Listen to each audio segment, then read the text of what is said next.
Hi, good morning കൂട്ടുകാരെ. രാവിലെ തന്നെ തോട്ടയൊക്കെ എടുത്ത് പറമ്പിലോട്ടങ്ങ് ഇറങ്ങി. വല്ല ചക്കയോ മാങ്ങയോ തേങ്ങയൊക്കെ കിട്ടുമോയെന്നറിയാൻ വേണ്ടി. അപ്പോഴത്തേക്ക് നമ്മളെ യൂട്യൂബ് ചാനൽ കാണുന്ന കൂട്ടുകാർ, പുതിയതായിട്ട് തുടങ്ങിയ യൂട്യൂബ് ചാനലാണ്, എല്ലാവരും ഒന്ന് സബ്സ്ക്രൈബ് ചെയ്യണം, ലൈക്ക് ചെയ്യണം, സപ്പോർട്ട് ചെയ്യണം. ഓക്കെ. അപ്പോൾ പറമ്പിലൂടെ പോയപ്പോൾ കുറേ വാഴക്കൊലയും വാഴക്കൂമ്പും പപ്പായൊക്കെ നിൽക്കുന്നുണ്ട്. ഇവിടെ ഒരു വാഴക്കൊല നിൽപ്പുണ്ട്, പക്ഷെ വിളഞ്ഞിട്ടില്ല. അങ്ങനെ നടന്ന് ഒന്ന് പെരടമൊക്കെ ചുറ്റിക്കറങ്ങി. പിന്നെ ഇവിടെ മുട്ടപ്പഴം പിടിച്ച് വരുന്നതേ ഉള്ളൂ. ഇഷ്ടം പോലെ, കഴിഞ്ഞ വർഷം ഇഷ്ടം പോലെ പിടിച്ച കായാണ് മുട്ടപ്പഴം.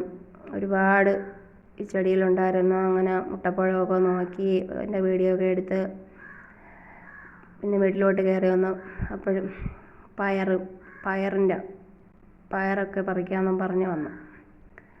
കുറച്ച് പയറും വെണ്ടയ്ക്കയൊക്കെ പറിച്ചു. വെണ്ടയ്ക്ക കിട്ടി, കുറച്ച് പയറിൻ്റെ വിത്ത് കിട്ടി, വാഴക്കൂമ്പ് കിട്ടി, റെഡ് പപ്പായ കിട്ടി. Okay, bye.